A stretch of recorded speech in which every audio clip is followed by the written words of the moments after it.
पद मंत्रालय रखे हुए हैं। क्या काबिलियत है? 9वीं फेल के अलावा कोई काबिलियत की? जैसे राबड़ी जी गोइठा ठोक के चीफ मिनिस्टर बन गए, वही चाहते हैं आप लोग? क्या नहीं चाहते हैं बिहार 21वीं सदी में आए? ना हम मुस्लिम राज चाहते हैं, ना हिंदू राज चाहते हैं। हम बाबा साहेब अम्बेडकर का संविधान का राज चाहते हैं। गुजरात जल रहा था तो यही नरेंद्र मोदी जी के साथ यही नीतीश जी खड़े थे। नीतीश जी ने खुद कहा था मिट्टी में मिल जाएंगे, भाजपा में नहीं जाएंगे, रातों रात भाजपा में चले गए। आपने एक दलित आईएएस अफसर के हत्यारे को आपने छोड़ा, किस मुंह से आप जाइएगा भारत भ्रमण करने? सरकारी प्लेन है उनका, कोई निजी प्लेन नहीं है, जदयू का प्लेन नहीं है। अगर है हिम्मत तो जदयू अपने पैसे से खर्च करे। आज चाइना घुसपैठ करी है, वहां के राष्ट्रीय अध्यक्ष को झूला झूला रहे थे अहमदाबाद में, यही मोदी जी घुमा रहे थे।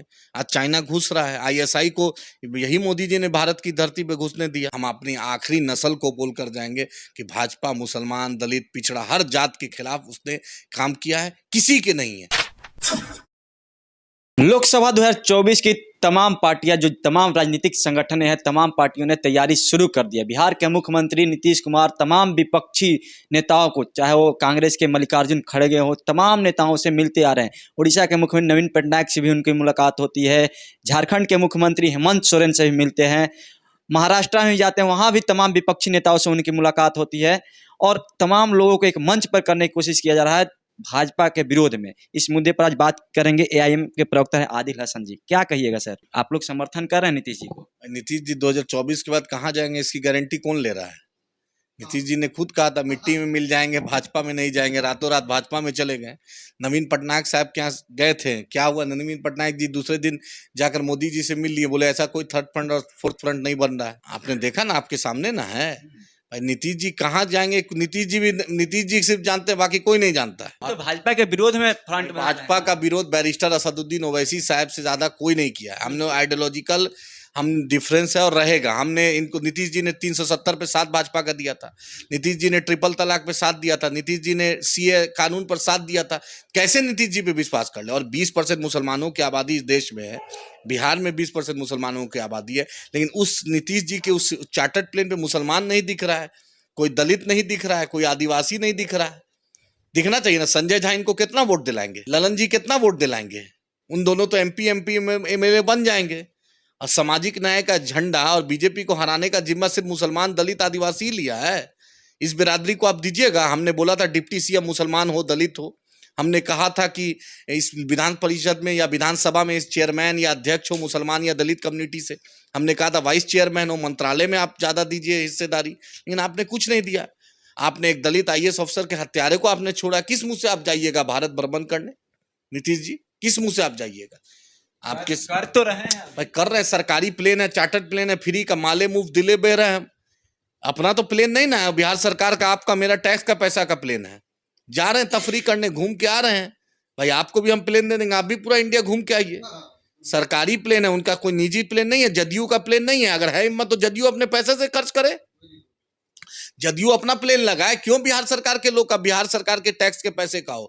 मोदी जी दुरुपयोग करते हैं। एक बार कहीं जाते हैं, उनका जो आईआईटी में या कहीं उद्घाटन करने, वंदे मातरम, वंदे भारत ट्रेन का एक बार में 5 करोड़ से 10 करोड़ खर्च होता है एक इवेंट में। मोदी जी इवेंट मैनेजर हैं, इवेंट के बिना इवेंट मास्टर हैं, ये जूनियर इवेंट मैनेजर हैं। इनको भी बिना वही नक्शे कदम पे चल रहे हैं। ये गुजरात जल रहा था तो यही नरेंद्र मोदी जी के साथ यही नीतीश जी खड़े थे और बतलाएं कि मुसलमानों को तेजस्वी यादव और नीतीश जी क्या दिए। अभी आपने देखा कि रोहतास में, बिहार शरीफ में मस्जिद और मदरसा के साथ क्या बेरहमती हुई। मदरसा को जला दिया गया। 100 साल पुराना था। मखतूतात कुरान शरीफ के साथ बेरहमती हुई, किताबें जली। नीतीश जी आंसू पोंछने भी गए हैं।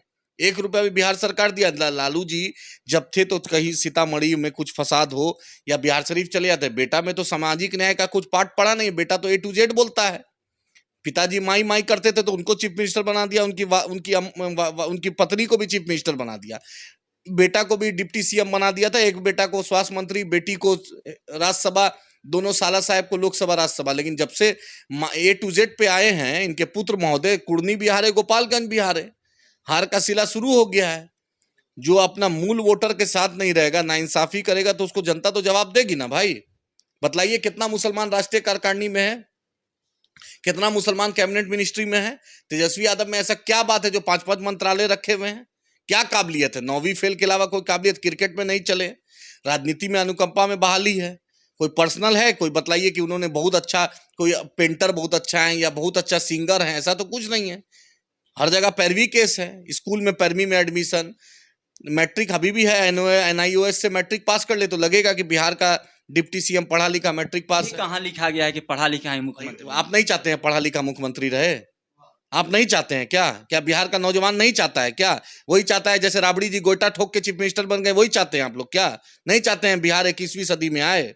नहीं चाहते हैं बिहार डिजिटल बने?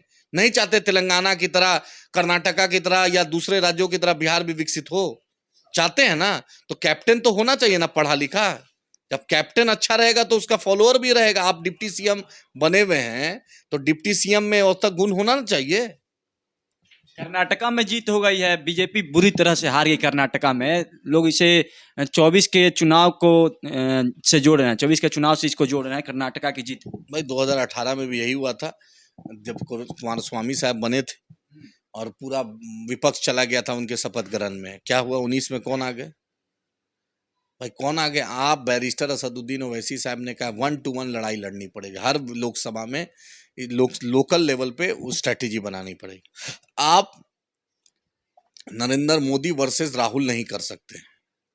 आपको रोजगार का मुद्दा, महंगाई का मुद्दा, पेट्रोलियम पदार्थ के महंगाई का मुद्दा, चाइना के घुसने का, घुसपैठ का मुद्दा आपको उठाना पड़ेगा। जनता को जनता के जो जरूरत है उसके मुद्दे उठाने पड़ेंगे, तब आपको जनता मौका देगी। हिंदू राष्ट्र का तो मुद्दा उठा रही है भाजपा। भाई हिंदू राष्ट्र का मुद्दा, ना हम मुस्लिम राष्ट्र चाहते हैं ना हिंदू राष्ट्र चाहते हैं। हम बाबा साहेब अम्बेडकर का संविधान का राष्ट्र चाहते हैं। हम वो चाहते हैं, हमारा स्टैंड क्लियर है। भाजपा चाहती है, बार बार मांग करती है भाजपा। भाई भाजपा तो बहुत कुछ चाहती है, तो अजहर मसूद को कंधार में इन्होंने नहीं छोड़ा है, यही भाजपा ही ने छोड़ा है अजहर मसूद को। यही भाजपा ही ने जाकर नवाज शरीफ में, यही मोदी जी जाकर नवाज शरीफ के घर में बिरयानी खाए। अफगानिस्तान से उड़े चले गए बिना दावत के नवाज शरीफ के यहाँ। यही चाइना के, जो आज चाइना घुसपैठ करी है, वहाँ के राष्ट्रीय अध्यक्ष को झूला झूला रहे थे अहमदाबाद में, यही मोदी जी घुमा रहे थे। आज चाइना घुस रहा है। ISI को यही मोदी जी ने भारत की धरती पे घुसने दिया। मेरा एक सवाल है, मैं बिहार वासियों से करना चाहता हूँ और दिल से सुनिएगा। बिहार में गुजरात में 26 MP है और बिहार में 40 MP है। 2014 में आपने लगभग 34 MP बिहार से जिताया आपने, और 2019 में आपने 39 MP जिताया बिहार वासियों ने। आप बतलाइए, फैक्ट्री का मालिक गुजराती है और उस फैक्ट्री का मजदूर बिहारी है। 40 MP वाला मजदूर बना हुआ है, 26 MP वाला मालिक बना हुआ है। एक भी 9 साल में बतला दीजिए नरेंद्र मोदी जी ने एक भी कैबिनेट मीटिंग बिहार के लिए किया कि स्पेशल स्टेटस दिया जाए, स्पेशल इकोनॉमिक पैकेज दिया जाए, बिहार को बीमारू राज से कैसे बाहर निकाला जाए। एक भी मीटिंग नरेंद्र मोदी जी और भाजपा ही दिखला दे। सिर्फ वोट लिया है बिहारियों का। यहाँ के स्कूल का हाल, यहाँ के हॉस्पिटल का हाल, यहाँ के सड़कों का हाल, फैक्ट्रियों का हाल आपके सामने है। बिहार मजबूर है दूसरे प्रदेश में जाने के लिए, लेकिन हिंदू तत्व के नाम पर, हिंदू मुसलमान के झगड़े के नाम पर हम नरेंद्र मोदी जी को वोट देते रहे। आप दिल से सोचिएगा बिहार वासियों, आपसे अनुरोध है, निवेदन है कि 26 MP वाला फैक्ट्री का मालिक बना हुआ है, 40 MP का मालिक फैक्ट्री में मजदूर बना हुआ है। फैसला आपको करना है कि बार बार जुमले में फंसिएगा तो आपकी स्थिति बद से बदतर हो जाएगी, और जो 26 MP वाला वो बार बार मालिक बन के रहेगा और आपको घर बार, बीवी बच्चे, माँ बाप को छोड़कर उन्हीं फैक्ट्रियों में खटना पड़ेगा। और अपने घर में चिराग अगर जलाना है तो अपनी लीडरशिप को बढ़ाना पड़ेगा, अपनी क़यादत को मजबूत करना पड़ेगा। आप लोग का स्टैंड क्या रहेगा सर 24 चुनाव को लेकर? स्टैंड क्लियर है, हम भाजपा के खिलाफ थे, हैं और इंशाल्लाह रहेंगे। हम अपनी आखिरी नस्ल को बोलकर जाएंगे कि भाजपा मुसलमान, दलित, पिछड़ा, हर जात के खिलाफ उसने काम किया है, किसी के नहीं है। भाजपा ने सबके साथ भाजपा सिर्फ डबल A की सरकार। नीतीश के साथ आएंगे? हम नीतीश जी के साथ उसी शर्त पे आएंगे जो बैरिस्टर असदुद्दीन ओवैसी साहब कहेंगे तो हम आएंगे। सीमांचल स्पेशल स्टेटस दे, AMU किशनगंज दे, उर्दू TET के बहाली करें, BSSC वाला बहाली करें, आप उर्दू अनुवादक वाला बहाली करें, मदरसा बोर्ड का चेयरमैन बनाए, माइनॉरिटी कमीशन में बहाली करें, उर्दू मशावरत बोर्ड में करें, उर्दू एकेडमी में करें, मेरे मुद्दे को हल करें, तब हम आएंगे। नहीं तो हम क्यों आएंगे? हम अपने साथ हैं, मेरा आइडियोलॉजिकल कमिटमेंट है। बैरिस्टर असदुद्दीन ओवैसी साहब ने कह दिया इस देश में बाबा साहेब अम्बेडकर के संविधान को मानने वाले, हम संविधान को मानेंगे। बातचीत हो रही थी AM के प्रवक्ता से, इन्होंने